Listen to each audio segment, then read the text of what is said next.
ഇന്നത്തെ പ്രസംഗങ്ങളെല്ലാം നോക്കിക്കഴിഞ്ഞാൽ ഈ ഒരു വലിയ പങ്ക് പ്രസംഗകരും ഞാൻ വിചാരിക്കുന്ന സ്വർഗത്തിലോട്ട് ചെല്ലുമ്പം ദൈവം ഉൾപ്പെടെ എഴുന്നേറ്റ് നിൽക്കും. ഇത്ര ഒരു മഹാനെ ഞങ്ങൾ ആരും കണ്ടിട്ടില്ല പറയേണ്ടി വരും. കാരണം അത്ര ഭയങ്കര വീരന്മാർ അവിടെ പ്രസംഗം കേട്ട് നമ്മളെല്ലാം ഒന്നും അല്ലെന്ന് തോന്നും.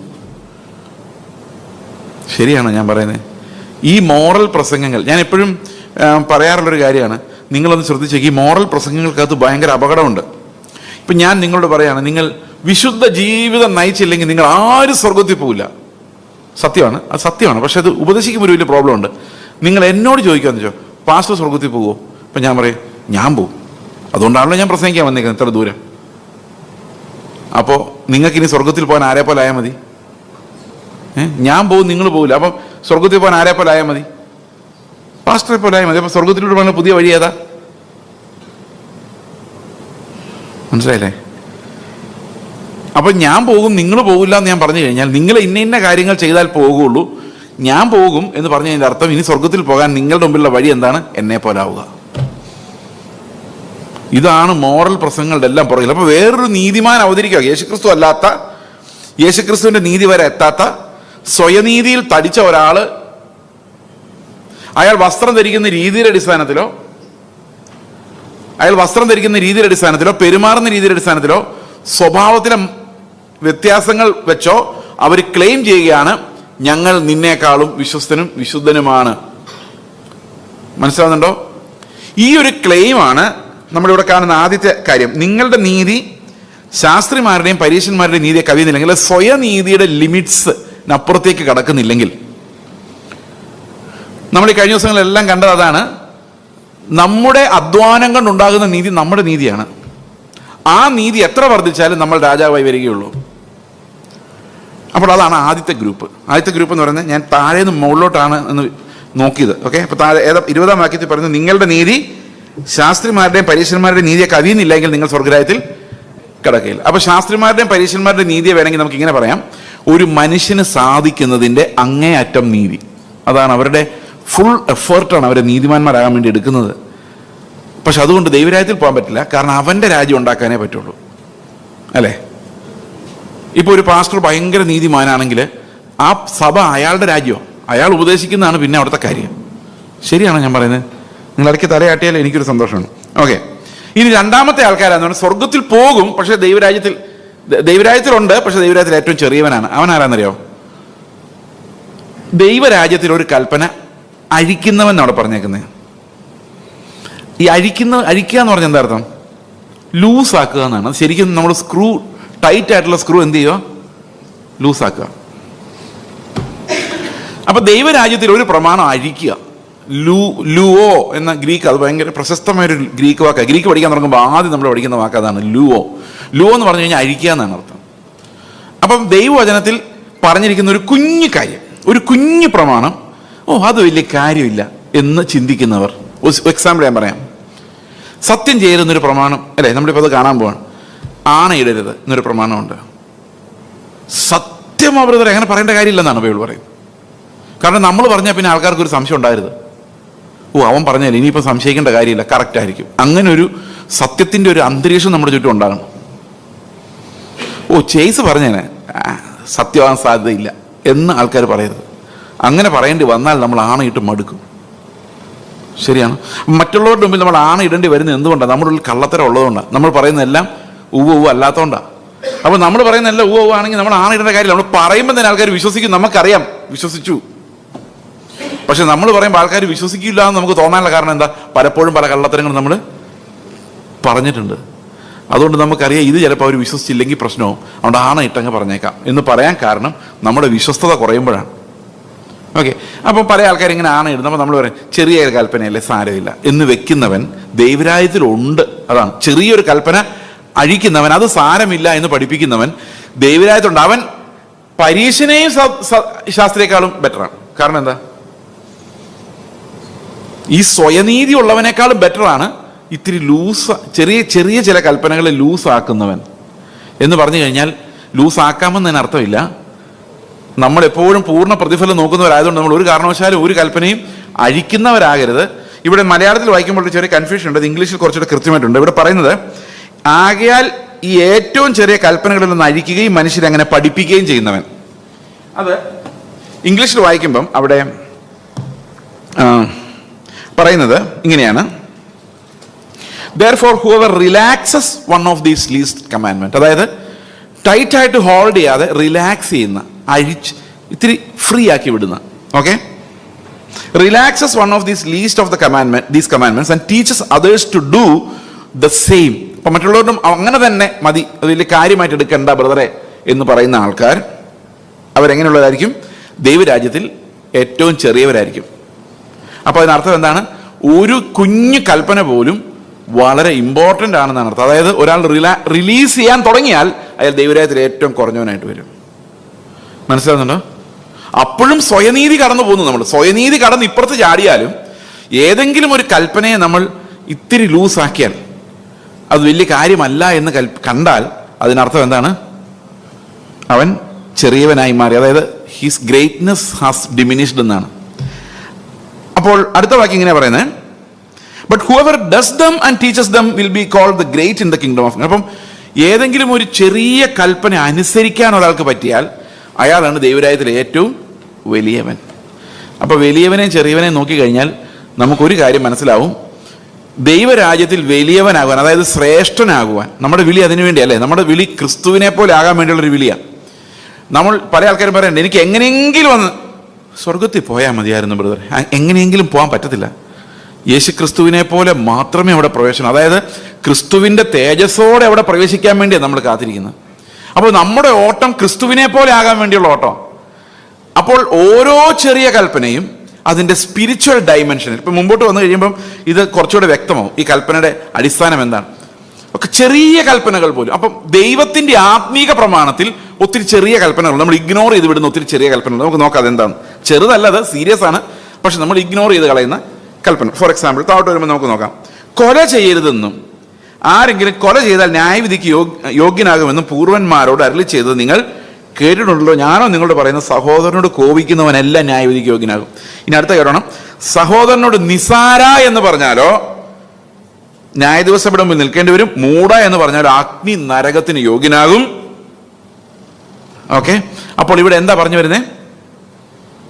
കൊല്ലരുതെന്നുള്ള പഴയ നിയമ പ്രമാണത്തെ എക്സ്പാൻഡ് ചെയ്തപ്പം, അതായത് പൂർത്തിയാക്കുമ്പോൾ, അത് ആത്മീകമായി വ്യാഖ്യാനിക്കുമ്പോൾ ആ കൊല്ലരുതെന്നുള്ള ടൈറ്റിലിൻ്റെ കീഴിൽ എന്തൊക്കെയുണ്ട്? കോപിക്കരുത്, നിസാര എന്ന് വിളിക്കരുത്, മൂട എന്ന് പറയരുത്. ഇതെല്ലാം കൊലപാതകം എന്ന ടൈറ്റിലിൻ്റെ താഴെ വരുന്ന നമ്മൾ നിസാരമെന്ന് ചൊല്ലി അവഗണിക്കുന്ന പല കാര്യങ്ങളാണ്. നമ്മൾ പലപ്പോഴും ചെയ്തിട്ട് പറയും സാരമില്ല, അത് പറഞ്ഞു, അതൊക്കെ ദൈവം ക്ഷമിച്ചോളൂ എന്ന് പറയുന്ന രീതിയിലുള്ള കമാൻഡ്മെന്റ്സ് ആണ് ഇതിൽ. പക്ഷേ ഇതെല്ലാം വളരെ സീരിയസ് ആയിട്ടുള്ള കാര്യങ്ങളാണ്.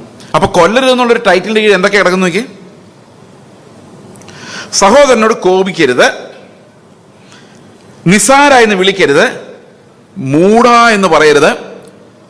പിന്നെ ഒരു കാര്യമുണ്ട്, സഹോദരന്റെ ഹൃദയം നീ നിമിത്തം വേദനിച്ചിട്ടുണ്ടെങ്കിൽ അത് പരിഹരിക്കാതെ ഒരു യാഗവസ്തുവുമായി ദൈവത്തിൻ്റെ അടുത്ത് വരരുത്. അപ്പൊ കൊലപാതകം എന്നുള്ള ഒരൊറ്റ ടൈറ്റിലേക്ക് നോക്കി കഴിയുമ്പം എന്തെല്ലാം ഗുരുമാലാണ് അതിനകത്തുള്ളത് നോക്കി. നമ്മുടെ ജീവിതത്തിൽ തൂത്താലും പോകാതെ കിടക്കുന്ന പക, കയ്പ്, വിദ്വേഷം, ഇതെല്ലാം കൊലപാതകം എന്ന അതിൻ്റെ കീഴിലായിട്ടിരിക്കുന്നത്. അപ്പോൾ അത് വളരെ സീരിയസ് പാപമായിട്ടാണ് കാണുന്നത്. ഇവിടെ അഗ്നി നരകത്തിന് യോഗ്യനാകുമെന്നും ന്യായാധിപ സംഘത്തിന് മുമ്പിൽ നിൽക്കേണ്ടി വരുമെന്നും, ഓക്കെ, അതുപോലെ ന്യായവിധിക്ക് യോഗ്യനാകുമെന്നാണ് പറഞ്ഞിരിക്കുന്നത്. അപ്പൊ ശരിക്കും ദൈവം നമ്മളിൽ നിന്ന് എക്സ്പെക്ട് ചെയ്യുന്ന നീതി എന്താണ്? ദൈവം നമ്മളിൽ നിന്ന് എക്സ്പെക്ട് ചെയ്യുന്ന നീതി കൊല ചെയ്യാതിരിക്കുക എന്നുള്ളതല്ല. കൊലപാതകത്തിന്റെ തുടക്കം ഒരു പക്ഷെ സഹോദരനോട് തോന്നുന്ന ഒരു അവജ്ഞ, അല്ലെങ്കിൽ ഒരു ഇഷ്ടക്കുറവ്, അല്ലെങ്കിൽ അവന് ഡീഗ്രേഡ് ചെയ്യുന്നൊരു വർത്തമാനം, ഇതെല്ലാം കൊലപാതകം എന്ന ടൈറ്റിലിന്റെ കീഴിലാണ് വരുന്നത്. അപ്പോൾ നമ്മൾ ഇതൊരു ആത്മീക പ്രമാണമായിട്ട് ചിന്തിച്ചു കഴിഞ്ഞാൽ നമ്മുടെ ആത്മാവിനെയാണ് കർത്താവ് എപ്പോഴും നോക്കിക്കൊണ്ടിരിക്കുന്നത്, നമ്മുടെ പുറമേയുള്ള പ്രവൃത്തികളല്ല. അങ്ങനെ പുറമേയുള്ള പ്രവൃത്തികൾ എത്ര നന്നാക്കി നമ്മൾ വെച്ചാലും ദൈവത്തിൻ്റെ ആത്മീക പ്രമാണം എപ്പോഴും നമ്മുടെ ഹൃദയങ്ങളെ ശോധന ചെയ്തുകൊണ്ടിരിക്കും എന്നുള്ളത് കൊണ്ട് ഈ കൽപ്പനകൾ കൊലപാതക തുല്യമാകുന്നു എന്നുള്ളതാണ്. അപ്പോൾ നമ്മൾ ഇഗ്നോർ ചെയ്യാൻ പറ്റാത്ത കാര്യങ്ങളാണ് സഹോദരനെ എന്നേക്കാൾ മോശമെന്നും നിസ്സാരനെന്നും കരുതുന്നത്. ഓക്കെ, അപ്പോൾ ഇത് പ്രമാണമാണ്. അപ്പൊ നിങ്ങൾ ചോദിക്കും, അമ്മ സഹോദരനെ മൂടാന്ന് ഞാൻ പണ്ട് വിളിച്ചിട്ട് നരകത്തിന് യോഗ്യനാവും. ഇതാണ് പ്രമാണം. പ്രമാണം അങ്ങനെ തന്നെയാണ്. ദൈവത്തിന്റെ പ്രമാണത്തിന് ഒരിക്കലും ഒരു മാറ്റവുമില്ല. ഈ ദൈവത്തിന്റെ പ്രമാണം എത്ര നാൾ കഴിഞ്ഞാലും മാറാനും പറ്റില്ല. കാരണം പ്രമാണം ഭൂമി ആകാശം ഒഴിഞ്ഞു പോയാലും അങ്ങനെ തന്നെ നിൽക്കും. അപ്പൊ മൂട എന്ന് നമ്മൾ ആരോടെങ്കിലും അവന് വലിയ വിവരമൊന്നുമില്ല എന്ന് പറഞ്ഞു കഴിഞ്ഞാൽ അത് എന്തിനുള്ള ശിക്ഷയാണ്? നരകത്തിൽ പോകാനുള്ള. അപ്പൊ നമ്മുടെ അവസ്ഥ എന്താ? ആരെങ്കിലും കാണുമോ സ്വർഗത്തിൽ? അവിടെയാണ് നമ്മൾ ഇത്രയും നേരവും പഠിച്ച വീണ്ടെടുപ്പ് എന്താന്ന് മനസ്സിലാക്കേണ്ടത്. നമ്മുടെ പാപങ്ങൾക്ക് പരിഹാരം വരുത്തുന്ന കർത്താവിലൂടെ അല്ലാതെ, അതായത് കർത്താവിലൂടെ അല്ലാതെ നമുക്ക് ഒരു കാര്യത്തിനും പരിഹാരമില്ല. അപ്പോഴും നമ്മൾ മനസ്സിലാക്കണം, യേശുക്രിസ്തു നമ്മളോട് ക്ഷമിച്ചു, നമ്മുടെ പാപങ്ങളെ കഴുകി, നമ്മളെ സ്വർഗത്തിൽ ഇരുത്തി എന്ന് പറയുമ്പോഴും പ്രമാണം അങ്ങനെ തന്നെ ഇരിപ്പുണ്ട്. കാരണം ദൈവത്തിന്റെ പാപത്തോടുള്ള ക്രോധമാണ് ഈ പ്രമാണത്തിലൂടെ വരുന്നത്. അപ്പൊ രക്ഷിക്കപ്പെട്ട ഒരാളുടെ ഉള്ളിൽ ഇങ്ങനെ വരുമ്പോൾ അവൻ ചിന്തിക്കണം, കർത്താവെ, നരകത്തിൽ പോകാനുള്ള പാപമാണിത്, എൻ്റെ ഉള്ളിൽ ഇത് ഉണ്ടാകരുത്. അത് അകത്തുനിന്ന് വരണം. കാരണം എവ്രി സിൻ ആൽബേറ്റ് സ്മോൾ എല്ലാത്തിനും നരക ശിക്ഷയ്ക്ക് യോഗ്യമാണ്. അപ്പം നമ്മൾ വീണ്ടെടുക്കപ്പെട്ട ആളുകളുടെ ഹൃദയത്തിൽ ഇതൊക്കെ വരാം, നിസ്സാരമല്ലത്. അത് വരുമ്പോൾ നമ്മൾ ചിന്തിക്കണം, സാരമില്ല പോട്ടെ എന്ന് ചിന്തിക്കുന്നതിന് പകരം മരണശിക്ഷ ലഭിക്കേണ്ട പാപം കർത്താവ് എനിക്ക് വേണ്ടി മരിക്കാൻ തക്കവണ്ണം, ഓക്കെ, അത്ര ഘനമേറിയ പാപമായിട്ടാണ് ഈ പാപത്തെ അവിടെ കാണിക്കുന്നത്. അപ്പോൾ കൊല ചെയ്യരുതെന്നുള്ളൊരു ഒരു മാരകമായ പ്രമാണത്തിന്റെ കീഴിൽ നമ്മൾ ആരും ചെയ്യുന്നില്ല. കൊല ആരാകെ നമ്മൾ കൊല്ലുന്ന കുറെ കൊതുകുകളെയും പാറ്റയൊക്കെ ആയിരിക്കും. അതിന്റെ കീഴിൽ എഴുതി വെച്ചിരിക്കുന്ന ബാക്കി കാര്യങ്ങളിലേക്ക് വരുമ്പോൾ സഹോദരനെ നിസാരനായി കരുതുന്നത് പോലും കൊലപാതകത്തിന്റെ കീഴിൽ വരും. അപ്പം ഞാൻ ഈ യേശുക്രിസ്തു ഈ മത്തായിയുടെ സുവിശേഷത്തിൽ എഴുതുന്നത് എന്താണ്? ദൈവം ഒരിക്കലും അവന്റെ പ്രമാണത്തെ ഒട്ടും അയക്കുന്നില്ല, ഒരു കാരണവശാലും അയക്കുകയില്ല, ലൂസനാക്കുകയില്ല. കാരണം ആ പ്രമാണം എപ്പോഴും അവസാനത്തെ വള്ളി വരെ അങ്ങനെ തന്നെ ഇരിക്കും. അപ്പൊ ദൈവരാജ്യത്തിൽ ചെറിയവനെന്ന് പറയുന്നവൻ ശാസ്ത്രിയേക്കാളും പരീക്ഷനേക്കാളും വലിയവനാണെങ്കിലും അവൻ ദൈവത്തിന് പ്രസാദമുള്ളവനല്ല എന്നാണ് എൻ്റെ അർത്ഥം. കാരണം എന്താണ്? ഈ പാപങ്ങളെ ഗൗരവമില്ലാതെ കാണുന്നവർ അവർ ചെറുതാക്കപ്പെടുമെന്നാണ്. അത് ശരിക്കും ഒരു ശിക്ഷയായിട്ട് തന്നെയാണ് അവിടെ പറയുന്നത്. ഓക്കെ, ഇനി അടുത്തത് 23-ാം വാക്യത്തിൽ ഈ കൊലപാതകത്തിന്റെ ആ മോശ നിങ്ങളുടെ അരളി ചെയ്ത് കൊലപാതകം ചെയ്തതെന്നാണ് അതിന്റെ കീഴിലുള്ള സബ് ടൈറ്റിൽസ് ആണ്. 24-ാം വാക്യം പറയാണ്, സഹോദരന് നിന്റെ നേരെ വല്ലതുമുണ്ടെന്ന് അവിടെ വെച്ച് ഓർമ്മ വന്നാൽ നിന്റെ വഴിപാട് മുമ്പിൽ വെച്ചേച്ച്, യാഗപീഠത്തിന് മുമ്പിൽ വെച്ചേച്ച് ഒന്നാമത് ചെന്ന് സഹോദരനോട് നിരന്നുകൊള്ളുക, പിന്നെ വന്ന് നിന്റെ വഴിപാട് കഴിക്കുക. അപ്പൊ ഇത് എൻ്റെ ജീവിതത്തിൽ ഒരു ചെറിയൊരു എക്സ്പീരിയൻസ് ഉണ്ടായി, ഞാൻ പറയാം. വർഷങ്ങൾക്ക് മുമ്പ് എറണാകുളത്ത് ഞങ്ങളൊരു കൂട്ടായ്മ സ്റ്റാർട്ട് ചെയ്തു. 2014 or 2016 ആ സമയത്ത്. അപ്പം എൻ്റെ കൂടെ ഒരു സഹോദരനുണ്ട്. അപ്പോൾ അദ്ദേഹം ഇങ്ങനെ ഞങ്ങൾ കസേരയെല്ലാം അറേഞ്ച് ചെയ്യുന്നു, അപ്പവും പാനപാത്രവും ഒരുക്കി വെച്ചിരിക്കുന്നു. അപ്പോൾ അദ്ദേഹം എന്നോട് മുൻകൂട്ടി പറഞ്ഞു, ഞാൻ ഇന്നത് എടുക്കുന്നില്ല. ഞാൻ ചെന്താണ് കാര്യം, എനിക്ക് ഇന്ന് എടുക്കാൻ പറ്റത്തില്ല. ഞാൻ പറഞ്ഞു, എന്താ കാര്യം? ഒരാളോടൊരു ഇത്തിരി പ്രശ്നമുണ്ട്. ഞാൻ പറഞ്ഞു, ഫോൺ എടുക്കുക, നമുക്ക് ഇപ്പോൾ വിളിക്കാം, ഇപ്പം വിളിച്ച പ്രശ്നം തീർത്തിട്ട് കർത്തൃമേശ എടുക്കാം. അന്നേരം പുള്ളി പറഞ്ഞു, അത് ഇത്തിരി ദൂരെയാണ്. അല്ല പോയി, ഞാൻ പറഞ്ഞു ആദ്യം പോയി നമുക്ക് രമ്യപ്പെടാം. അന്നേരം പറഞ്ഞു ദൂരമാണ്, എന്നാൽ ഫോൺ ചെയ്യാം. ഫോൺ ചെയ്തപ്പോൾ പറയാം, ക്ഷമിക്കണം, എൻ്റെ ഭാഗത്ത് എന്തെങ്കിലും മിസ്റ്റേക്ക് ഉണ്ടെങ്കിൽ ക്ഷമിക്കണം, ഇത് കഴിഞ്ഞ് ഞാൻ വിശദമായിട്ട് വന്ന് കണ്ടോളാം എന്ന് ഫോണിൽ പറ, എന്നിട്ട് കർത്തൃമേശ എടുക്ക്. അന്നേരം പുള്ളിയോട് പറഞ്ഞാൽ എന്നറിയാം, അങ്ങനെ പുള്ളിയെടുത്ത് ഞാൻ പോകാൻ ഉദ്ദേശിക്കുന്നില്ല, 2 ആഴ്ച അങ്ങനെ ഇരിക്കട്ടെ. ആലോചിച്ച് നോക്കി. അപ്പോൾ അത്രയെങ്കിലും ആ പുള്ളിക്ക് ഒരു ബോധമുണ്ട്. ഇന്ന് ഈ കർത്തൃമേശ എടുക്കുന്നതിന് മുമ്പ് കർത്താവിൻ്റെ ശരീരത്തോട് ദൈവത്തിൻ്റെ സഭ ചെയ്യുന്ന പാപങ്ങൾ അത് ഓർത്താൽ നമുക്ക് തല വിറയ്ക്കുന്ന, തല പൊട്ടിപ്പോകുന്ന രീതിയിലുള്ള പാപങ്ങൾ ചെയ്തിട്ടാണ് ഈ കർത്തൃമേശ എടുത്തിട്ട് വരുന്നത്. ഞാൻ ഇന്നലെ പറഞ്ഞ പോലെ ഞങ്ങൾ ഇടുക്കി ജില്ലയിൽ വളർന്ന ആൾക്കാരാണ്. അവിടെ പറമ്പിൽ പണിയുന്ന ആൾക്കാരും എല്ലാവരും ഞങ്ങൾ ഒന്നിച്ചിരുന്ന ഫുഡ് കഴിക്കുന്നത്. പക്ഷേ പത്തനംതിട്ട ജില്ല, കോട്ടയം ജില്ല അങ്ങോട്ട് വരുമ്പോഴാണ്, നിങ്ങൾക്കറിയാം, ഒരു സിറിയൻ ക്രിസ്ത്യൻ ബാക്ക്ഗ്രൗണ്ടിൽ നിന്ന് വന്ന ഒരു പെൺകുട്ടിക്കോ ആൺകുട്ടിക്കോ ഹൈന്ദവ വിശ്വാസത്തിൽ നിന്ന് വന്ന ഒരു പയ്യനെ പെൺകുട്ടി ആലോചിക്കില്ല. ഇന്ന് ഞങ്ങളുടെ സഭ ഫേസ് ചെയ്ത വിഷയം അത് ഇപ്പോഴല്ല, അത് പതുക്കെ നിങ്ങളെല്ലാം കേൾക്കും. പാസ്റ്റർമാരാണ് പറയുന്നത് ഇത് അനുവദിക്കില്ല. ഹൊറിബിൾ. യേശുക്രിസ്തുവിന്റെ ശരീരത്തെ പലതായി വിഭജിച്ച് ഒരു ഭാഗത്തെ സിറിയൻ ക്രിസ്ത്യാനിയെന്നും മറ്റേ ഭാഗത്തെ ഹൈന്ദവ ബാക്ക്ഗ്രൗണ്ട് എന്നും വേറെ ഭാഗത്തെ ദളിതരെന്നും എല്ലാം വേർതിരിച്ച് കല്യാണം നടത്തുകയില്ല, അങ്ങോട്ടും ഇങ്ങോട്ടും ആലോചിക്കില്ല. ഇവരെന്നിട്ട് ഒന്നിച്ചു വന്നൊരു കർത്തൃമേശ എടുക്കലൊരു കെട്ടിപ്പിടുത്തമുണ്ട്. How horrible will be that? ദൈവം എങ്ങനെയായിരിക്കും അതിനെ കാണുന്നത് നിങ്ങൾ ചിന്തിച്ചിട്ടുണ്ടോ? ഇപ്പം നിങ്ങൾ പറയാൻ ഭാഗ്യമായി കർത്താവ് ഇങ്ങേരുടെ പ്രസംഗം കേൾക്കുന്നതിന് മുമ്പ് ഞങ്ങളുടെ പിള്ളേരുടെ കല്യാണം നടന്നു.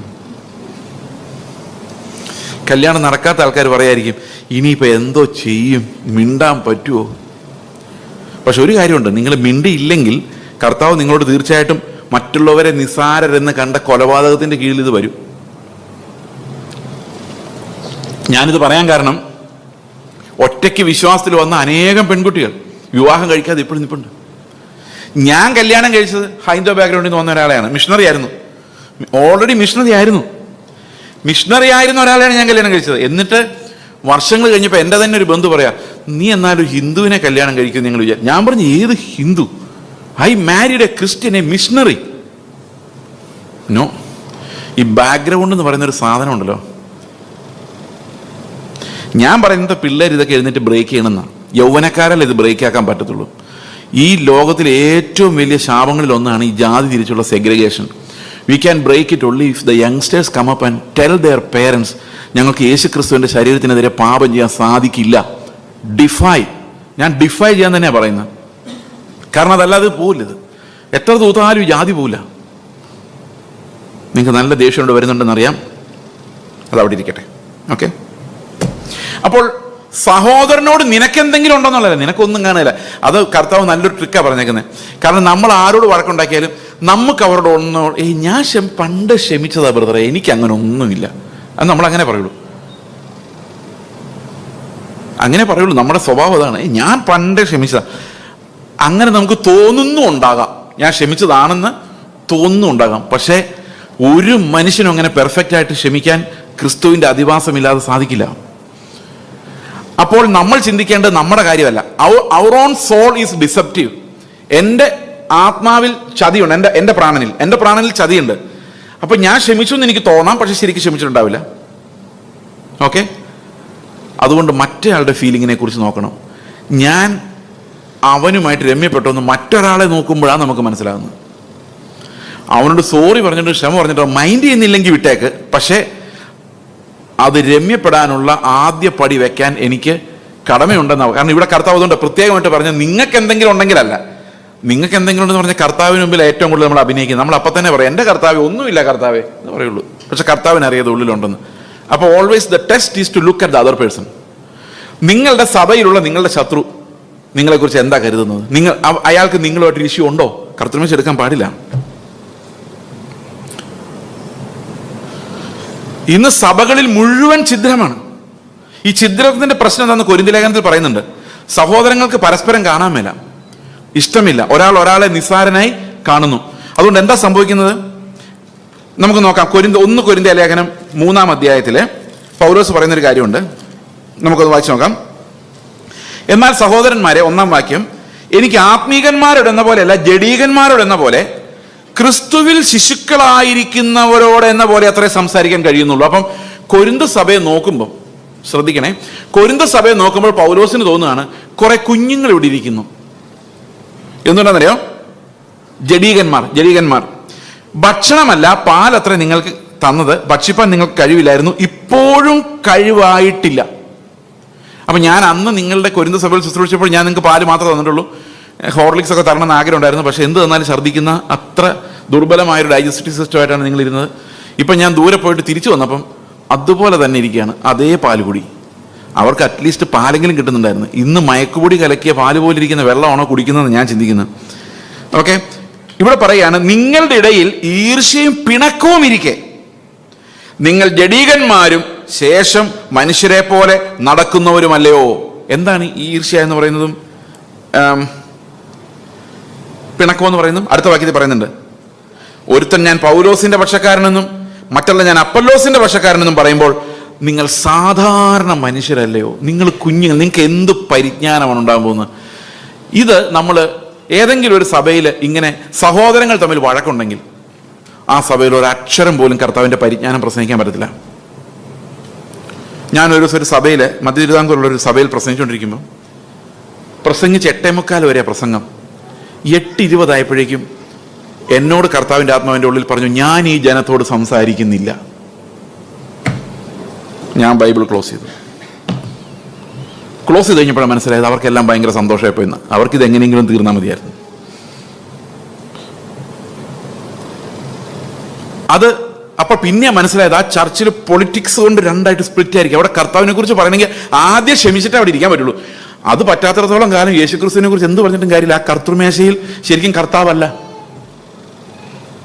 അപ്പൊ യാഗം കഴിക്കുമ്പോൾ നിങ്ങളുടെ സഭയിൽ പരസ്പരം ഒരു ശരീരം ഞങ്ങൾ എന്ന് തോന്നുന്നില്ലെങ്കിൽ അതൊരിക്കലും യേശുക്രിസ്തുവിന്റെ ശരീരമല്ല. അവിടെ ക്രിസ്തുവിന്റെ ഒരു പരിജ്ഞാനവും പ്രസംഗിക്കാൻ സാധിക്കത്തില്ല. ഇത് കൊരിന്ത് സഭയിൽ മാത്രമല്ല, ഇന്ന് കേരളത്തിൽ പല സഭകളിലും ക്രിസ്തുവിന്റെ പരിജ്ഞാനത്തിലേക്ക് വളരാൻ കഴിയാത്തതിന്റെ പ്രധാനപ്പെട്ട കാരണം മനുഷ്യർ അങ്ങോട്ടും ഇങ്ങോട്ടും വെറുത്തുകൊണ്ട്, ഇഷ്ടമില്ലാതെ മത്സരിച്ചുകൊണ്ട് കർത്തൃമേശ എടുക്കുന്നുണ്ട്. ബിക്കോസ് ദേ ആർ സ്പിരിച്വലി സിക്ക്. ദേ കാൻറ്റ് ലിസൺ എനിത്തിങ് സബ്സ്റ്റാൻഷ്യൽ. അപ്പോൾ അതുകൊണ്ട് കർത്താവ് പറയുന്നത്, നിങ്ങളൊരു കർത്താവിൻ്റെ അടുത്ത് സ്തോത്രം, കർത്താവെ, നമ്മൾ ഈ സ്തോത്രം ചെയ്യുന്നത് എങ്ങനെയാണ്? സ്തോത്രം ചെയ്യുമ്പോൾ സാധാരണഗതിയിൽ നമ്മൾ സാധാരണ സ്തോത്രം, ഈ പെന്തക്കോസ്ത് ചർച്ചിൽ സാധാരണ സ്തോത്രം ചെയ്യുന്നത് എങ്ങനെയാണ്? കഴിഞ്ഞ ആഴ്ച എന്നെ നടത്തിയ ദൈവം, ഇന്നലെ രാത്രി എന്നെ നടത്തിയ ദൈവം, ഈ രാത്രികാലം മുഴുവൻ, ഈ പകൽക്കാലം മുഴുവൻ ഞങ്ങളെ നടത്തിയ ദൈവം. മാസാവസാനം എന്തോ പറയും? ഈ മാസക്കാലം മുഴുവൻ ഞങ്ങളെ നടത്തിയ ദൈവം. വർഷാവസാനമാണല്ലോ, ഈ കഴിഞ്ഞൊരു വർഷക്കാലം മുഴുവൻ ഞങ്ങളെ നടത്തിയത്. ഇനി കുറച്ച് കൂടുതൽ നന്ദിയുള്ളവരാണെ പറയും, ഇത്രത്തോളം, പ്ലീസ് നോട്ട് ദ വൈബ്രേഷൻ, ഇത്രത്തോളം ഞങ്ങളെ നടത്തിയ ദൈവം. ഇവരെക്കുറിച്ച് 2 പത്രോസിന്റെ ലേഖനത്തിൽ എന്താ പറയുന്നറിയോ? ഹ്രസ്വദൃഷ്ടിക്കാരെന്നാണ്. ഈ ഹ്രസ്വദൃഷ്ടിയുടെ പ്രത്യേകത എന്നാണ്? ഞാൻ ഏറ്റവും കൂടുതൽ ഇപ്രാവശ്യം കഷ്ടപ്പെടുന്ന ഞാൻ കണ്ണട എടുക്കാൻ മറന്നു എന്നുള്ളതുകൊണ്ട്. എനിക്ക് ഹ്രസ്വദൃഷ്ടിയും ലോങ് സൈറ്റും ഷോർട്ട് സൈറ്റും ഉണ്ട്. മുകളിലത്തെ ഭാഗം ഷോർട്ട് സൈറ്റും താഴത്തെ ഭാഗം ലോങ് സൈറ്റും ആണ്. അപ്പോൾ ഈ ഷോർട്ട് സൈറ്റ് എന്ന് പറഞ്ഞു കഴിഞ്ഞാൽ അടുത്തുള്ളത് കാണാം, അകലെയുള്ളത് കാണാൻ പറ്റില്ല. പിള്ളേരെല്ലാം വെച്ചേക്കുന്ന കന്നഡ ഷോർട്ട് സൈറ്റിന്റെ കന്നഡ. അവർക്ക് ബോർഡ് കാണാൻ പറ്റില്ല, ദൂരെയുള്ള കാണാൻ പറ്റില്ല, അടുത്തുള്ള കാണാം. അപ്പൊ ഇവിടെ പറഞ്ഞിരിക്കുന്ന ആത്മീക ഹ്രസ്വദൃഷ്ടി എന്നാണ്. ആത്മീക ഹ്രസ്വദൃഷ്ടിയുള്ളവരും അവർ കുരുടന്മാരത്രയെന്നാണ്. അപ്പം ശരിക്കും ആത്മീകമായിട്ട് നിങ്ങൾക്ക് ഹ്രസ്വദൃഷ്ടി ആണെങ്കിൽ നിങ്ങൾ ആരാണ്? കുരുടന്മാരാണ്. അപ്പൊ ആത്മീക കുരുടത്വം എന്ന് പറഞ്ഞാൽ എന്താണെന്നറിയോ? ഹ്രസ്വദൃഷ്ടി. ഹ്രസ്വദൃഷ്ടി എന്ന് പറഞ്ഞാൽ എന്താ? പുറകോട്ട് നോക്കുമ്പം ഇന്നലെ കാണാം, മിനിയാന്ന് കാണാം, കഴിഞ്ഞ ആഴ്ച കാണാം, കഴിഞ്ഞ ആഴ്ചക്കാലം മുഴുവൻ കാണാം, അതൊക്കെ കാണാം, കഴിഞ്ഞ വർഷക്കാലം മുഴുവൻ കാണാം, ജനിച്ചപ്പം മുതലുള്ള കാണാം. പക്ഷെ 2000 വർഷങ്ങൾക്ക് മുമ്പ് യേശുക്രിസ്തു എനിക്കായി ക്രൂശിൽ മരിച്ച് എന്നെ വീണ്ടെടുത്തത് കാണാൻ പറ്റുന്നില്ല. അതുകൊണ്ട് പത്രോസ് പറയാണ്, നിങ്ങൾ ഹ്രസ്വദൃഷ്ടിയുള്ളവരും പാപങ്ങളുടെ ശുദ്ധീകരണം മറന്നുപോയവരുമാണ്. കാരണം എന്താ?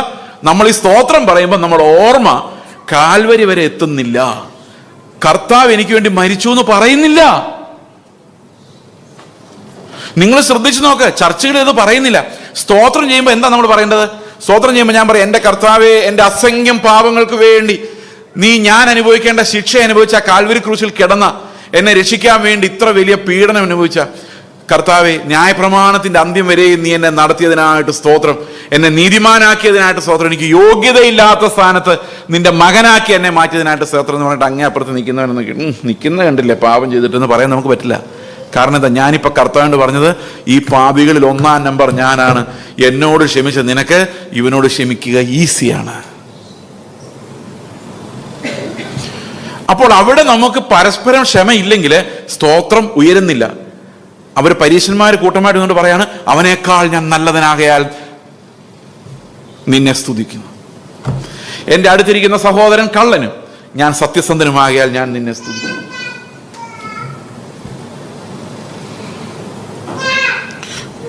നമുക്ക് പെട്ടെന്ന് പോകാം. ഇനി അടുത്തത് വ്യഭിചാരം എന്ന ലിസ്റ്റ്. വലിയ വലിയ പാപങ്ങളുടെ ലിസ്റ്റ് ഇങ്ങനെ ഇട്ടിരിക്കാം. ആദ്യം എന്താണ്? കൊലപാതകം. കൊലപാതകത്തിന്റെ ലിസ്റ്റിന്റെ ആ ടൈറ്റിലിനടിയിൽ എന്തൊക്കെ ഉണ്ടായിരുന്നു? നിസാരാന്ന് വിളിക്കുന്നത്, പിന്നെന്താ?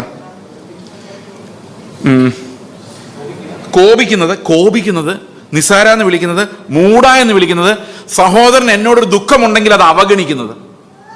ഇതിനെല്ലാം നമ്മൾ ഒരു ബ്രാക്കറ്റ് ഇട്ടിരിക്കുന്നത് കൊലപാതകം. ഇനി അടുത്ത വ്യഭിചാരം. ഭയങ്കര ഹെവി കാര്യങ്ങളാണ്. വ്യഭിചാരത്തിലേക്ക് വരുമ്പോഴാണ് നമ്മൾ 2-3 കാര്യങ്ങൾ ഈ വ്യഭിചാരമായിട്ട് ബന്ധിപ്പിച്ച് പറയാനുണ്ട്. ഞാൻ സാധാരണ വിശ്വാസികളോട് സംസാരിക്കുമ്പോൾ വ്യഭിചാരത്തെക്കുറിച്ച് ഇങ്ങനെയുള്ള കാര്യങ്ങളൊന്നും പറയാറില്ല. നിങ്ങൾ എൻ്റെ പ്രസംഗത്തിൽ അത്ര കേട്ടിട്ടുണ്ടാവില്ല. അതിൻ്റെ കാരണം എൻ്റെ മുമ്പിൽ നിൽക്കുന്നവരെല്ലാം ഭയങ്കര വിശുദ്ധന്മാർ, ഡീസൻ്റോ എന്നുള്ളൊരു അസംഷനിലാണ് ഞാനത് ഇവരോട് പറയേണ്ട കാര്യമില്ല എന്നങ്ങ് തോന്നാറാ പതിവ്. പക്ഷേ ഈ ഗിരിപ്രഭാഷണം പറയുമ്പോൾ നമ്മൾ പറഞ്ഞേ പറ്റുള്ളൂ. ഇവിടെ പറയുന്നത് സ്ത്രീയെ മോഹിക്കേണ്ടതിന് അവളെ നോക്കുന്നവനല്ല, ഹൃദയം കൊണ്ട് അവളോട് വ്യഭിചാരം ചെയ്തു പോയി. അപ്പോൾ സ്ത്രീയെ ആയാലും പുരുഷനെ ആയാലും മോഹിക്കേണ്ടതിന് നോക്കിയാൽ, അതായത് ഈ ആളെ എനിക്ക് മോഹം, എനിക്കൊരു ലൈംഗികമായ സംതൃപ്തിക്ക് വേണ്ടി ഇയാളെ വേണമെന്നുള്ളിൽ തോന്നിയാൽ, അങ്ങനെ ഒരു ആഗ്രഹം ഒരു പുരുഷനോടോ സ്ത്രീയോടോ തോന്നിയാൽ അത് വ്യഭിചാരത്തിന്റെ കീഴിൽ വരും. ചെയ്തു പോയി എന്നാണ്. അതായത് എന്താ അവിടെ എഴുതിയിരിക്കുന്നത്? ചെയ്തു പോയി, കമ്മിറ്റഡ്. അടുത്തത് എന്നിട്ട് പറയാണ്, നിന്റെ വലങ്കണ്ണാണ് നിനക്കത് ഇടർച്ചയാക്കിയതെങ്കിൽ അതെടുത്ത് ചൂഴ്ന്നെടുത്ത് കളയുന്നതാണ് നിനക്ക് നല്ലത്. നിന്റെ ശരീരം മുഴുവൻ നരകത്തിൽ വീഴുന്നതിനേക്കാൾ നിന്റെ അവയവങ്ങളിലൊന്നും നശിച്ചു പോകുന്നതാണ് നിനക്ക് നല്ലത്. അത് വ്യഭിചാരം എന്ന പാപം മരണകരമായൊരു പാപമായിട്ട് ബൈബിളിൽ എഴുതിയിരിക്കുന്നത്. അതായത് വേറെ ഏതു പാപവും നമ്മൾ ബുദ്ധി കൊണ്ടാണ് ചെയ്യുന്നത്, എന്നാൽ വ്യഭിചാരം എന്ന പാപത്തിൽ ഒരു ശരീരത്തിലെ ഓരോ അവയവങ്ങളും ഇൻവോൾവ് ആണ്. അതുകൊണ്ട് ഒരു കൈ കൊണ്ട് ഒരുത്തിനെ വെട്ടിക്കൊന്നല്ല, എന്നത്തെ കൈ കൊണ്ട് ഹൃദയം അല്ലെങ്കിൽ നമ്മുടെ മൈൻഡ് ഒരു വർക്ക് ചെയ്യാണ്. എന്നാൽ വ്യഭിചാരം ചെയ്യുമ്പോൾ ശരീരത്തിലെ ഓരോ അവയവങ്ങളും പാപത്തിൽ ഇൻവോൾവ് ആണ്. ദൈവത്തിന്റെ ആത്മാവ് വസിക്കുന്ന മന്ദിരമായ ശരീരം ഈ പാപം ചെയ്യുമ്പോൾ ഇത് കമ്മിറ്റിംഗ് ഓഫ് അഡൾട്ടറി ആണ്, മോഹിക്കുന്നതല്ല. അത് കമ്മിറ്റ് ചെയ്ത് കഴിയുമ്പോൾ എന്ത് സംഭവിക്കുന്നു വെച്ച് കഴിഞ്ഞാൽ അത് മാരകപാപമാണ്. അപ്പൊ വ്യഭിചാരം എന്ന് പറയുന്ന ഒരു മാരകപാപം ആയിട്ട് നമ്മൾ കാണേണ്ടി വരും. കാരണം that one sin is distinguished from all other moral sins. ബൈബിളിൽ ഏറ്റവും കഠിനമായി വേർതിരിക്കപ്പെട്ടിരിക്കുന്ന പാപം എന്ന് പറയുന്നത് വ്യഭിചാരം എന്ന പാപമാണ്. ഫോർണിക്കേഷൻ, അതായത് വിവാഹം കഴിക്കാത്തവർ തമ്മിലുള്ള ബന്ധമായാലും വിവാഹം കഴിച്ചവർ അവരുടെ പാർട്ട്നേഴ്സ് അല്ലാത്തവരുമായി ഏത് തരത്തിലുള്ള ഇമോഷണൽ എന്താ പറയുന്നത് ചാറ്റിംഗ്, പിന്നെന്തോ അല്ലേ, പിന്നെന്തോ ഒരു അവരെ കാണുമ്പോൾ ഒരു എനിക്ക് അനുവദിക്കാൻ പറ്റാത്ത ഒരു വികാരം, ഇതെല്ലാം വ്യഭിചാരം എന്ന വലിയ 4 അക്ഷരങ്ങളുടെ കീഴിൽ എഴുതപ്പെടുന്ന കാര്യമാണ്.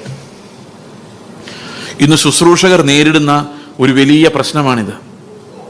ഞാനൊരു കാര്യം നിങ്ങളോട് പറയാം. ഈ പല ശുശ്രൂഷകരും വീണു പോകുന്ന നമ്മൾ കണ്ടിട്ടുണ്ട്. ഈ വീണു പോയിട്ട് അവരെ ദൈവം കരഞ്ഞ് നിലവിളിച്ച് കഴിയുമ്പോൾ ഇവർ ദൈവത്വം ക്ഷമിക്കും, തീർച്ചയായിട്ടും കർത്താവ് ക്ഷമിക്കാതിരിക്കത്തില്ല. പക്ഷെ പിന്നെ ശുശ്രൂഷിക്കാൻ പറ്റത്തില്ല. കാരണം ഇയാൾ പിന്നെ സ്റ്റേജിൽ നിൽക്കുമ്പോൾ ആൾക്കാരെല്ലാം പറയുന്നത് എന്തായിരിക്കും? എന്തായിരുന്നു അന്ന് പടക്കം പൊട്ടുന്നവരായിരുന്നു ശബ്ദം, എന്നിട്ട് കയ്യിലിരിപ്പ് ഇതായിരുന്നു. ഈ ആർക്കറിയാൻ മാനസാന്തരപ്പെട്ടതാണോ? ഈ അപവാദം ഇങ്ങനെ സഞ്ചരിച്ചുകൊണ്ടിരിക്കുക ഇയാൾ ചെല്ലുന്നിടത്തല്ല. അതുകൊണ്ട് ഒരിക്കലും ഈ കേസിനകത്ത് പെട്ടുപോയി കഴിഞ്ഞാൽ പിന്നെ ശുശ്രൂഷിക്കാൻ പറ്റത്തില്ല, ഈ ബാക്കിൽ പോയി ഇരിക്കാനേ പറ്റുള്ളൂ. കാരണം ലോകാപവാദം എന്ന് പറഞ്ഞൊരു സാധനം ഇത് ദൈവത്തിന്റെ നാമത്തിന് വരുത്തും. അപ്പോൾ ഗിരിപ്രഭാഷണത്തിലെ മോറൽ നിലവാരം എന്ന് പറയുന്നത്, അപ്പൊ എന്തൊക്കെ വ്യഭിചാരത്തിന്റെ കീഴിൽ വരുന്നത്? നോട്ടം, ചുമ്മാ നോട്ടമല്ല, മോഹം, അതായത് ആഗ്രഹത്തോടുകൂടി നോക്കുന്നതും പാവമാണ്. നമ്മുടെ ഋഷിരാജ് സിംഗ് പറഞ്ഞിട്ടുണ്ട്, അത് വേറെ കാര്യം. പുള്ളി പറഞ്ഞ 14 സെക്കൻഡ് എന്റെ ഓർമ്മ, 14 സെക്കൻഡ് ഒരു സ്ത്രീയെ നോക്കിയാൽ പിടിച്ചകത്തിടാൻ പോലീസുകാരോട് പറഞ്ഞിട്ടുണ്ട്. ഈ മോഹം ഇല്ലെങ്കിൽ 14 സെക്കൻഡ് ആരും നോക്കില്ല.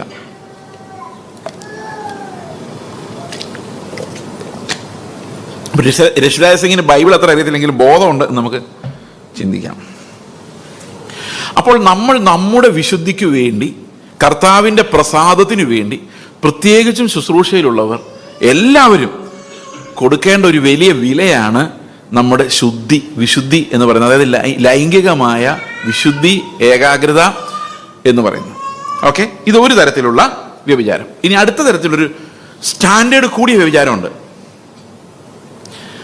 അതെന്താണെന്ന് വെച്ച് കഴിഞ്ഞാൽ അത് 30-ാം വാക്യത്തിലാണ് പറയുന്നത്. 31-ാം വാക്യത്തിൽ, ആരെങ്കിലും ഭാര്യയെ ഉപേക്ഷിച്ചാൽ അവൾക്ക് ഉപേക്ഷണപത്രം കൊടുക്കട്ടെ എന്ന് അരുളി ചെയ്തിട്ടുണ്ടല്ലോ. ഞാനോ നിങ്ങളോട് പറയുന്നത്, പരസംഗം ഹേതുവായി അല്ലാതെ ഭാര്യ ഉപേക്ഷിക്കുന്നവനെല്ലാം അവളെ കൊണ്ട് വ്യഭിചാരം ചെയ്യിപ്പിക്കുന്നു. അപ്പോൾ ഞാൻ ആദ്യം വിചാരിച്ചു, എന്തുകൊണ്ട് അവൻ വ്യഭിചാരം ചെയ്യുന്നു എന്ന് പറയാതെ അവളെ കൊണ്ട് വ്യഭിചാരം ചെയ്യിപ്പിക്കുന്നു? ഇപ്പോൾ ഒരു സ്ത്രീ ഒരു പുരുഷൻ ഉപേക്ഷിക്കുകയാണ്. ഈ ബൈബിളിൽ പുരുഷൻ സ്ത്രീയെ ഉപേക്ഷിക്കുന്ന കാര്യം പറയുന്നുള്ളൂ, സ്ത്രീ പുരുഷനെ ഉപേക്ഷിക്കുന്ന കാര്യം പറയുന്നില്ല. കാരണം അങ്ങനെയുള്ളത് കുറവായിരുന്നു അന്ന്, അതുകൊണ്ടാണ് പറയുന്നത്. രണ്ടും ഒരുപോലെയാണ്. പക്ഷെ സ്ത്രീ പുരുഷനോട് വേണ്ടെന്ന് പറയുന്ന കുറവായിരുന്നു. പുരുഷനാണ് കുറെ കാര്യം വിട്ടിട്ട് പോകുന്നത്. അങ്ങനെയായിരുന്നു പണ്ട്. പുരുഷന്മാർ നമുക്കറിയാമില്ല, കണ്ടംപൂച്ചാണല്ലോ നാട് മുഴുവൻ സഞ്ചരിക്കുന്നത്. അപ്പോൾ പുരുഷന്മാർക്ക് അങ്ങനെ ഒരു അഗമ്യ ഗമനത്തിനുള്ള സാധ്യത കൂടുതലായിരുന്നു അന്ന് ആൾക്കാർ ചിന്തിച്ചുകൊണ്ടിരുന്നത്. അങ്ങനെ ആയിരുന്നു താനും. അഗമ്യ ഗമനം എന്ന് പറഞ്ഞാൽ അറിയാമല്ലോ, ഗമ്യമല്ലാത്ത ഗമനം. ഓക്കെ. പക്ഷെ ഇന്നത്തെ സാഹചര്യം ഞാൻ കഴിഞ്ഞ ദിവസം പറഞ്ഞ പോലെ 100 ഡൈവോഴ്സ് വരുമ്പം 65 പേരും സ്ത്രീകളാണ് ഫയൽ ചെയ്യുന്നത്. ഇപ്പൊ സംഗതി മാറിയിട്ടുണ്ട്. അപ്പം കർത്താവ് ഇന്നത്തെ ലെവലിൽ ഇത് ട്രാൻസ്ലേറ്റ് ചെയ്ത് കഴിഞ്ഞാൽ ഭാര്യയോ ഭർത്താവോ എന്നുള്ളതല്ല, സ്പൗസ്, നിങ്ങളുടെ ഭാര്യ അല്ലെങ്കിൽ ഭർത്താവ് ആരായാലും ഒരാൾ ഉപേക്ഷിക്കുവാണെങ്കിൽ അതിന്റെ അർത്ഥം എന്താ പറയുന്നത്? ഞാനിപ്പോൾ എൻ്റെ ഭാര്യ ഉപേക്ഷിക്കുകയാണെങ്കിൽ ഭാര്യയോട് പറയുന്നത്, ഞാൻ നിന്നെ വിട്ടു, നീ ആരെങ്കിലും കിട്ടി ജീവിച്ചോ. ഭാര്യ ഭർത്താവിനോട് പറയാണ്, ഇനി നിങ്ങളോട് താമസിക്കാൻ എനിക്ക് സൗകര്യമില്ല, ഞാൻ പോവാണ് എന്ന് പറയുമ്പം ഭർത്താവിനോട് ഈ ഭാര്യ എന്താ പറയുന്നത്? നീ ആരെങ്കിലും കല്യാണം കഴിച്ച് ജീവിച്ചോ, എന്നെ വിട്ടേക്ക്, ഗോ ആൻഡ് കമ്മിറ്റ് അഡൾട്ടറി. ഇയാളുടെ പറയുന്നത് ഗോ ആൻഡ് കമ്മിറ്റ് അഡൾട്ടറി. അപ്പൊ ഡൈവോഴ്സിനകത്ത് നമ്മൾ ഞാൻ നിന്നോട് വേർപിരി എന്ന് പറയുമ്പോൾ അതിന്റെ അടിയിൽ എഴുതി വെച്ചിട്ടുണ്ട് ഗോ ആൻഡ് കമ്മിറ്റ് അഡൾട്ടറി, നീ പോയി വ്യഭിചാരം ചെയ്ത് ജീവിക്കും. അതിന്റെ ശിക്ഷയാണ് ഈ ഡൈവോഴ്സ് നോട്ടീസ് കൊടുക്കുന്നത്. ഞങ്ങളുടെ ചർച്ചിലെ ഒരു സഹോദരൻ അദ്ദേഹത്തിന്റെ ഭാര്യയ്ക്ക് ഒരു ഡൈവോഴ്സ് നോട്ടീസ് കൊടുത്തു. ഈ ഭാര്യ നിസ്സാര കാര്യങ്ങൾക്കെല്ലാം പോലീസ് കേസ് കൊടുക്കുകയായിരുന്നു. പുള്ളി മടുത്താൻ ഒരു ദിവസം പുള്ളി ഡൈവോഴ്സ് കേസ് കൊടുത്തു. ഡൈവോഴ്സ് കേസ് കൊടുത്തു എന്ന് മനസ്സിലായ ആ നിമിഷം ഞാൻ കമ്പ്യൂട്ടറിൽ വരുന്നൊരു കത്ത് ഡ്രാഫ്റ്റ് ചെയ്തു. നിങ്ങളെ സഭയുടെ എല്ലാവിധ ശുശ്രൂഷകളിലും പങ്കെടുക്കുന്നതിൽ നിന്നും വിലക്കിയിരിക്കുന്നു. വേറെ നിവൃത്തിയില്ല. കാരണം ഒരാളുടെ പൊക്കോ വ്യഭിചാരം ചെയ്തോ എത്ര പ്രൊവോക്കേഷൻ ഉണ്ടായാലും അവർ നിങ്ങളെ കൊല്ലാൻ വന്നാലും ഓടി രക്ഷപ്പെട്ട് വേറൊരു പോയി താമസിക്കല്ലാതെ ഡൈവോഴ്സ് എന്ന് പറഞ്ഞൊരു സാധനം കൊടുത്തു കഴിഞ്ഞാൽ അതിൻ്റെ അർത്ഥം നീ പോയി വ്യഭിചാരം ചെയ്തോ, ഞാൻ എൻ്റെ വഴിക്ക് വ്യഭിചാരം ചെയ്യാൻ പോവാണ്.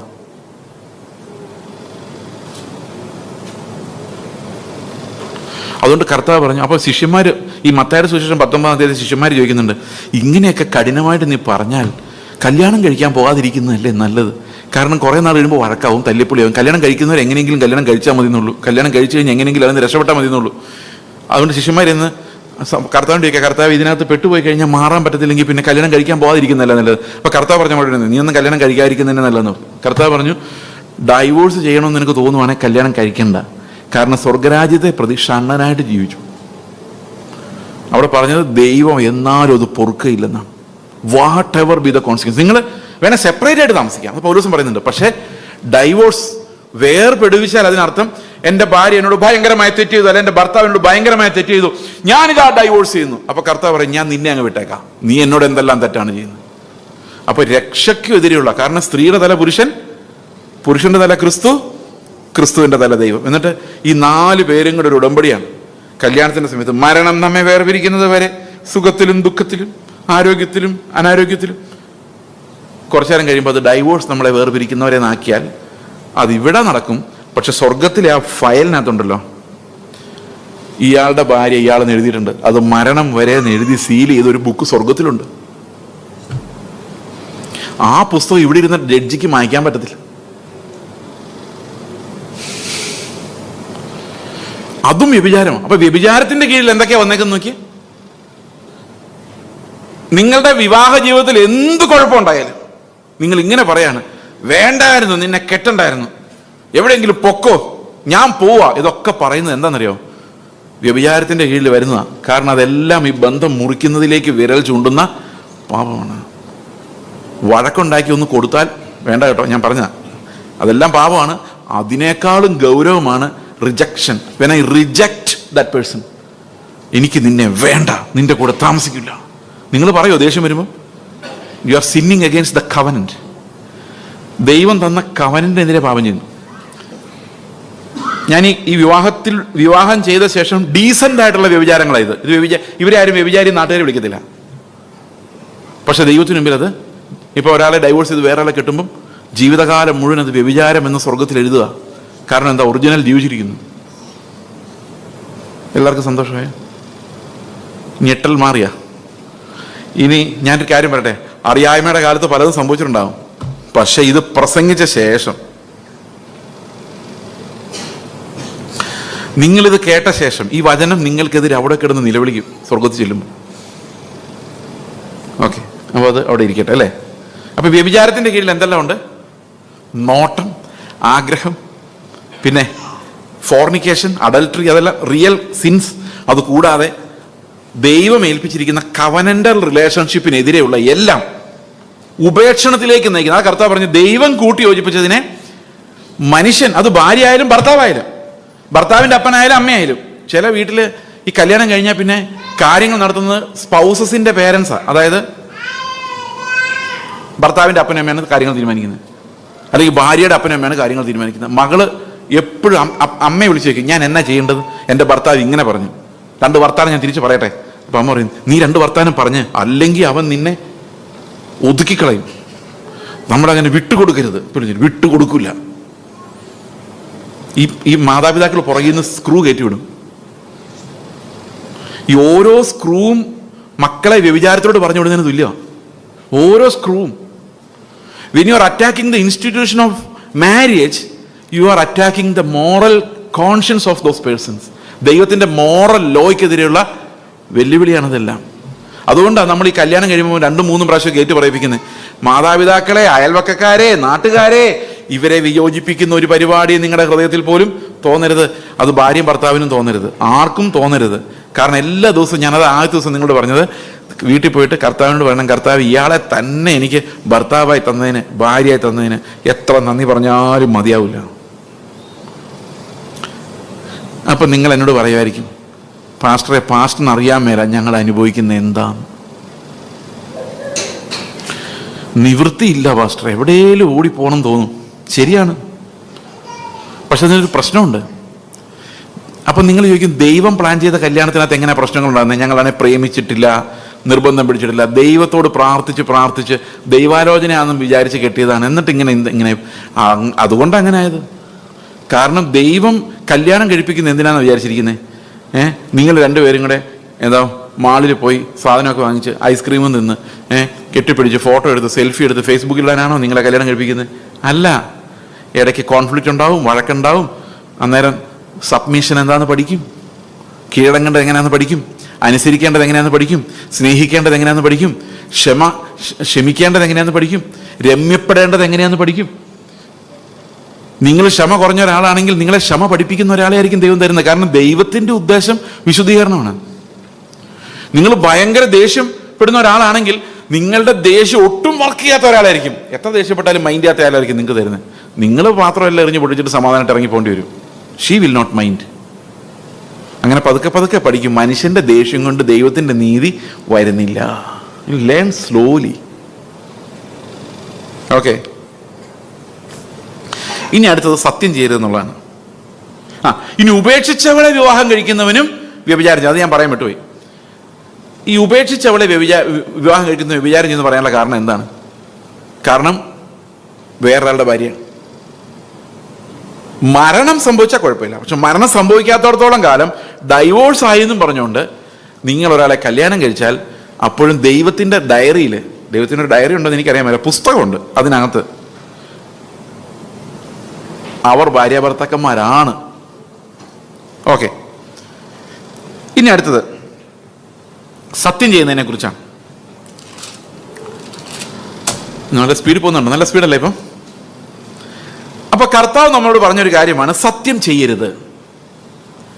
കള്ളസത്യം ചെയ്യരുതായിരുന്നു പഴയ നിയമത്തിൽ. അപ്പൊ നമ്മളൊരു വ്യത്യാസം, വലിയൊരു വ്യത്യാസം കാണാനുള്ളത് എന്താണെന്ന് വെച്ച് കഴിഞ്ഞാൽ, പഴയ നിയമത്തിൽ പറഞ്ഞതുപോലെ അല്ല കർത്താവ് പുതിയ നിയമത്തിൽ പറയുന്നത്. There is A marked difference. നമ്മൾ 38 മുതലുള്ള വാക്യം വായിക്കുമ്പോൾ we will examine that in detail. എന്താണ് ഈ പഴയ നിയമത്തിൽ പറഞ്ഞത് ഈ പുതിയ നിയമത്തിൽ പറഞ്ഞതുള്ള വ്യത്യാസം? We will see that later. Okay, കള്ളസത്യം ചെയ്യരുതെന്നും സത്യം ചെയ്തത് കർത്താവിനെ നിവർത്തിക്കണമെന്നും പൂർവന്മാരുടെ അരുളി ചെയ്ത് നിങ്ങൾ കേട്ടിട്ടുണ്ടല്ലോ, ഞാനോ നിങ്ങളോട് പറയുന്നത്. അപ്പം പൂർവന്മാരുടെ പരിപാടി ഒന്നും പോരാ. ഇനി എന്ത് വേണം? ഞാൻ പറയുന്നതാണ് ദൈവരാജ്യത്തിന്റെ നിയമം. പൂർവന്മാർ പറഞ്ഞതെല്ലാം പുറമേ ഉള്ള ഒരു തോട് മാത്രമായിരുന്നു, പക്ഷേ അതിലെ അകത്തെ കാമ്പെന്ന് പറയുന്നത് ഞാൻ പറയുന്നതാണ്. അപ്പൊ സത്യം ചെയ്യരുത്, സ്വർഗത്തെ കൊണ്ടരുത്, ഭൂമിയെ കൊണ്ടരുത്, യെരുശലേമിനെ കൊണ്ടരുത്, തലയെ കൊണ്ടരുത്. ഓക്കെ, നിങ്ങളുടെ വാക്ക് ഉവ്വ് എന്നും ഇല്ല ഇല്ല എന്നുമായിരിക്കണം. ഇതിലധികമായത് ദുഷ്ടങ്കിൽ നിന്ന് വരുന്നു. ഇനി ഞാനൊരു ചെറിയൊരു സ്റ്റോറിയിലൂടെ ഞാനിത് എക്സ്പ്ലെയിൻ ചെയ്യാൻ ശ്രമിക്കാം. ഞാൻ രക്ഷാ അനുഭവത്തിൽ വരുന്ന 94 കോളേജ് പഠിക്കുന്ന സമയത്താണ്. അപ്പോൾ ഞാൻ ഹോസ്റ്റലിലാണ് നിൽക്കുന്നത്. ഈ ഹോസ്റ്റലിൽ നിൽക്കുമ്പം രക്ഷിക്കപ്പെട്ട സമയമായതുകൊണ്ട് സത്യം പറയണമെന്ന് ഭയങ്കര നിർബന്ധമാണ്.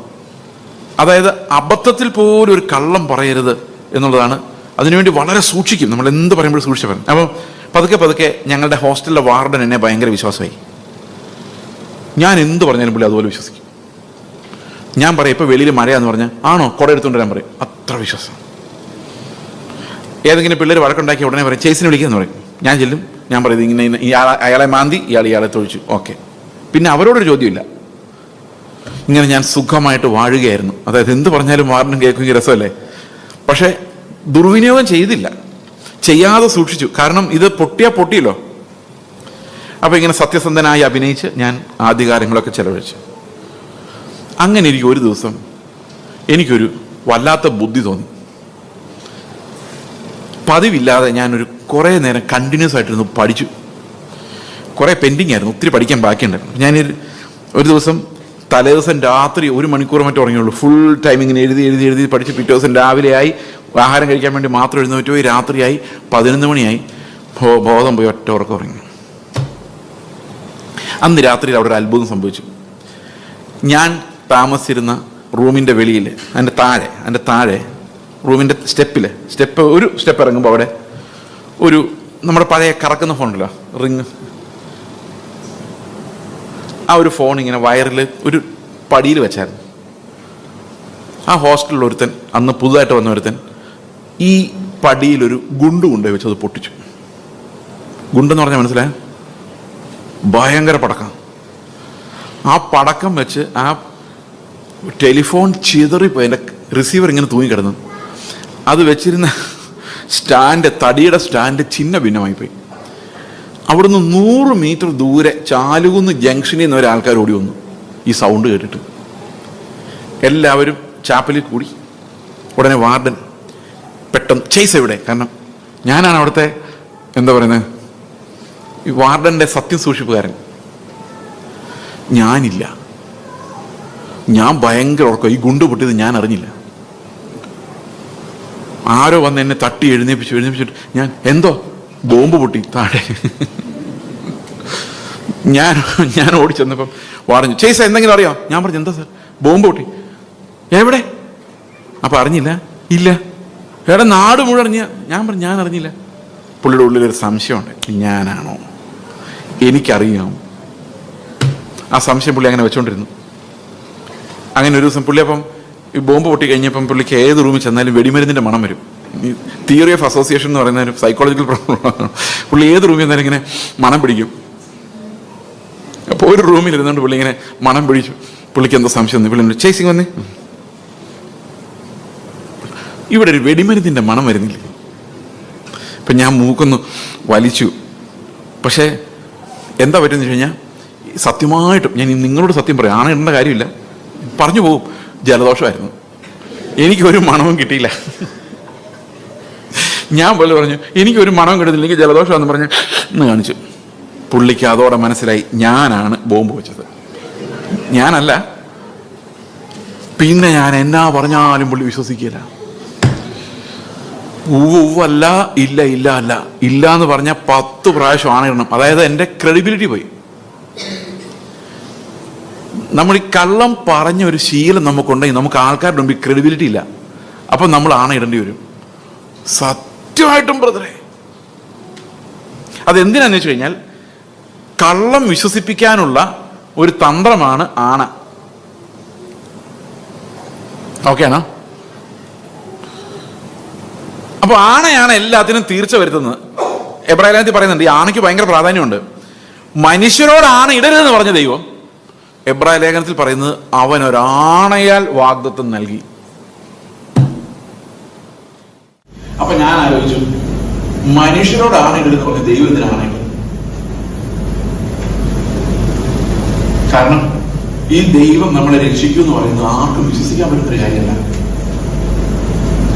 ഒരു മനുഷ്യന്റെ ബുദ്ധി കൊണ്ട് ഈ പാപിയായ എന്നെ കർത്താവ് നിശ്ചയമായും സ്വർഗത്തിൽ കൊണ്ടുപോകുമെന്ന് വിശ്വസിക്കാൻ ഒരു രക്ഷയില്ല. എബ്രഹാമിനും അതേ പരിസ്ഥിതിയായിരുന്നു. എബ്രഹാമിന് നിന്റെ സന്തതി ആകാശ നക്ഷത്രങ്ങൾ പോലെ ആകുമെന്ന് എബ്രഹാമിന് പറയുമ്പോൾ എബ്രഹാമിനെ നോക്കി സാറായെ നോക്കിയപ്പോൾ ഒരു കാര്യം മനസ്സിലായി, നടപ്പുള്ള പരിപാടിയല്ല. ഇനി നിങ്ങൾ ഇത്രയും ഞാൻ പ്രസംഗിച്ചല്ലോ, നിങ്ങൾ നിങ്ങളെ തന്നെ നോക്കിയിട്ട് സ്വർഗത്തിൽ പോകുമോ എന്ന് ചോദിച്ചു കഴിഞ്ഞാൽ നമുക്ക് ആദ്യം വരുന്ന ഉത്തരം നടപ്പുള്ള പരിപാടിയല്ല. അബ്രഹാമിന് തോന്നിയവരെ തന്നെ നമുക്ക് തോന്നുള്ളൂ. ശരിയാണ്. അപ്പൊ എബ്രഹാമിന്റെ കർത്താവ് എന്ത് ചെയ്തൊരു ആണ കൊടുത്തു. ആണ സത്യം ചെയ്തു. എനിക്ക് ഭയങ്കര വിഷമം അത് വായിക്കുമ്പോൾ. കർത്താവിന് നമ്മളോട് സത്യം ചെയ്യേണ്ടി വരുക. കാരണം ദൈവം പറഞ്ഞാൽ പോലും വിശ്വാസമില്ല. ദൈവം പറഞ്ഞാൽ പോലും, ഇറങ്ങി വന്ന് പറഞ്ഞാൽ പോലും മനുഷ്യന് വിശ്വസിക്കാൻ പറ്റാത്തത് കൊണ്ട് കർത്താവ് എബ്രഹാമിനോട് പറഞ്ഞു, നിന്റെ സന്തതി ആകാശത്തിലെ നക്ഷത്രങ്ങൾ പോലെ ആകുമെന്ന് പറഞ്ഞ് നിർത്തിയില്ല, എന്ന് അവനോട് കൽപ്പിച്ചു. കൽപ്പിച്ചു എന്ന് പറഞ്ഞു കഴിഞ്ഞാൽ ഇറ്റ്സ് എ ഡിക്രി. ദൈവം കൽപ്പിച്ചു, ഓർഡർ പാസ് ചെയ്തു. അപ്പൊ അത് ഉറപ്പായി. ഉറപ്പായ വാഗ്ദത്തം അവിടെ വെച്ചിട്ടാണ് ആണയിട്ട്. എന്തിനാ? ഈ വാഗ്ദത്തം ഉറപ്പിക്കാൻ വേണ്ടിയാ. അപ്പൊ അവസാനം ഒരു ഇസാക്ക് മാത്രമേ ഉള്ളൂ. ഈ ആണയുടെ ശക്തി പറയാൻ വേണ്ടിയാ. അവസാനം ഇസാക്ക് മാത്രമേ ഉള്ളൂ, അല്ലേ? വയസ്സുമായി. അപ്പൊ എബ്രഹാമിന് എത്ര വയസ്സായി? ഒരു 115 വയസ്സെങ്കിലും ആയി.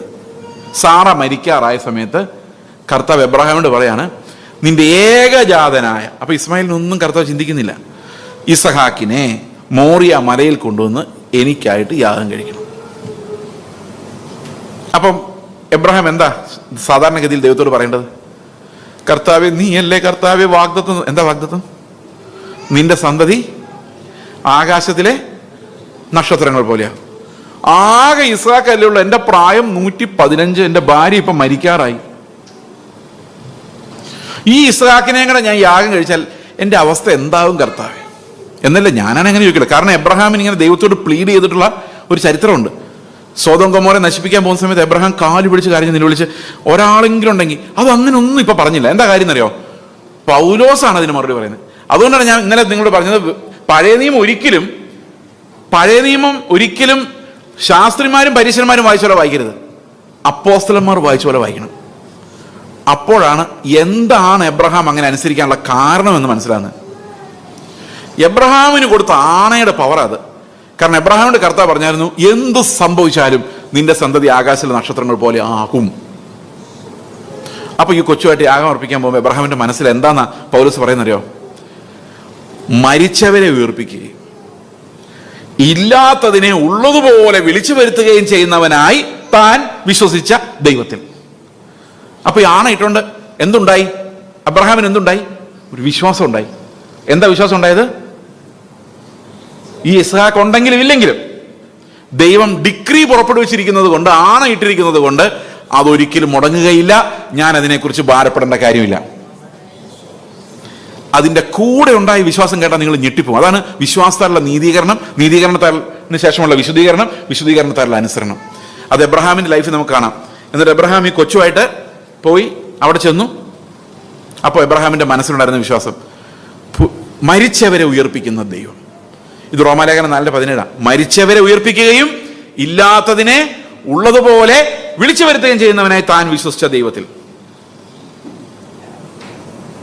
അപ്പം അബ്രഹാം വിശ്വസിക്കുകയാണ്, ഞാൻ ഇവനെ യാഗം കഴിച്ചാലും ദൈവത്തിന് ഇവനെ വീണ്ടും പുനരുത്ഥാനം ചെയ്യിപ്പിച്ച് എനിക്ക് തരാൻ പറ്റും. കാരണം അവന്റെ ആണ അതുപോലെ കിടക്കുകയാണ്.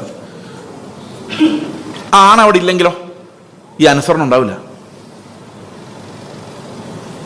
അതുകൊണ്ട് എബ്രായ ലേഖനത്തിൽ പറയുന്നത്, ആണയാലാണ് എബ്രഹാം എന്ത് ചെയ്ത് വിശ്വസിച്ചത്. കാരണം ദൈവം എന്ത് ചെയ്തൊരു ആണ ഇട്ടു. ഈ ആണ, നമ്മളെല്ലാം ആണ ഇടുമ്പം നമ്മളെക്കാൾ വലിയ ആൾക്കാരെ കൊണ്ടാണ് ഇടുന്നത്. നിങ്ങൾ ആരെങ്കിലും എൻ്റെ വീട്ടിലെ പൂച്ചയാണ് സത്യം എന്ന് പറഞ്ഞ് ആണ ഇട്ടിട്ടുണ്ടോ? എൻ്റെ തലയാണ് സത്യം എന്ന് പറഞ്ഞാണ്. ചിലപ്പോൾ എൻ്റെ തലമുടിയാന്ന് പറയോ? ഇല്ല. കാരണം എന്താ? നമ്മളെക്കാൾ വലുതിനെ കൊണ്ട്. അപ്പൊ കർത്താവിനേക്കാൾ വലിയ ആരും ഇല്ല. ഞാനുണ്ട് പുത്രനെ ചൊല്ലി ആണയിട്ടു. അതാണ് എബ്രായത്തിൽ പറഞ്ഞു. പുത്രന് ദൈവമാണല്ലോ. ദൈവത്തെ ചൊല്ലി തന്നെ ആണയിട്ടിട്ട് പറഞ്ഞു, ഇവന്റെ പൗരോഹിത്യം എന്നേക്കുമുള്ളത്. ആണയാൽ അവനെ പുരോഹിതനാക്കി എന്നാണ് പറയുന്നത്. എന്തുകൊണ്ടാണെന്നറിയാം? നമ്മുടെ വാഗ്ദത്തം ഉറപ്പിക്കാൻ വേണ്ടി. അതുപോലെ എബ്രഹാമിനോട് പറയാണ്, നിന്റെ സന്തതി ആകാശത്തിലെ നക്ഷത്രങ്ങൾ പോലെയാകും. ഇപ്പൊ ആകെ ഉള്ളത് ആരാണ്? ഇസാക്കിനെ യാഗം അർപ്പിക്കാൻ പോകും. അപ്പൊ എബ്രഹാമിന്റെ മനസ്സിൽ പറയാണ്, ഈ എബ്രഹാം എൻ്റെ മകൻ മരിച്ചാലും ദൈവം അവനെ പുനരുത്ഥാനത്തോട് തിരിച്ചു തരും. ഇനി അഥവാ കർത്താവ് തീരുമാനിക്കാൻ ഇസാക്ക് പോട്ടെ എന്ന് വെച്ചാലും കുഴപ്പമില്ല.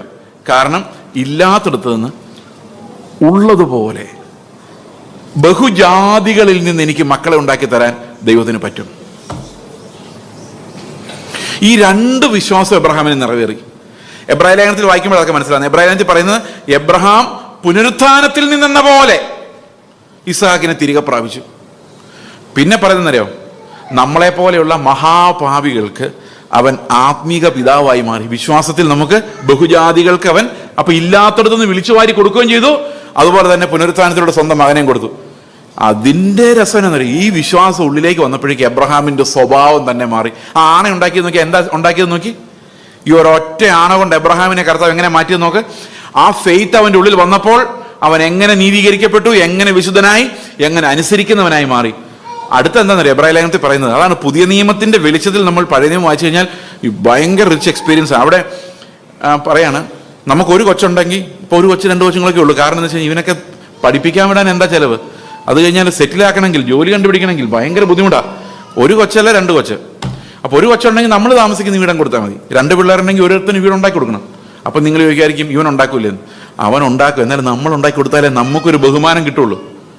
പണ്ടൊരാളെന്നോട് പറഞ്ഞ ഒരു മൊല്ലാക്കയാണ്, ഭയങ്കര പണക്കാരനാണ്. പുള്ളി ഇരുന്ന് കരച്ചില്ല. ഒരു സാറ് ചോദിച്ചാൽ എന്താ മൊല്ലാക്ക കരയുന്നതെന്ന് ചോദിച്ചാൽ പറഞ്ഞ് 16 തലമുറയ്ക്ക് ജീവിക്കാനുള്ള ഞാൻ ഉണ്ടാക്കിയിട്ടുണ്ട്, 17ാമത്തെ തലമുറ എങ്ങനെ ജീവിക്കുന്ന ആലോചിച്ചിട്ട് എനിക്കൊരു സമാധാനം കിട്ടുന്നില്ല എന്ന് പറഞ്ഞാൽ നമ്മുടെ പിള്ളേരെല്ലാം മന്ദബുദ്ധികളായി പോകാനുള്ള സാധ്യത ഉണ്ടോയെന്ന് പേടിച്ചിട്ടുണ്ടെന്ന് അറിയാൻ മേല നമ്മൾ അടുത്ത തലമുറയ്ക്ക് ഉണ്ടാക്കാതെ മരിക്കാൻ താല്പര്യപ്പെടുന്നില്ല. സന്തോഷമായാലും എല്ലാവർക്കും. എൻ്റെ മക്കൾ എന്നേക്കാൾ മിടുക്കരാക്കുമെന്ന് നിങ്ങൾ ചില വാഗ്ദത്തങ്ങളൊക്കെ ചില പ്രവാചകന്മാർ പറഞ്ഞ് വിശ്വസിക്കുന്നുണ്ട്. പിന്നെ ഇതിനെ കഷ്ടപ്പെടുന്നു, അത് ചോദിക്കരുത്. കഥയിൽ ചോദ്യമില്ല. ഇനി അതോടെ കേട്ടോ, എബ്രഹാം ഇങ്ങനെ ഇസ്ഹാക്കിന്റെ പറയാം, മോനെ ഇസ്ഹാക്കെ, നമ്മുടെ വീട്ടിലെ 1-2 പിള്ളേരല്ല വരാൻ പോകുന്നത്, 10 പിള്ളേരെ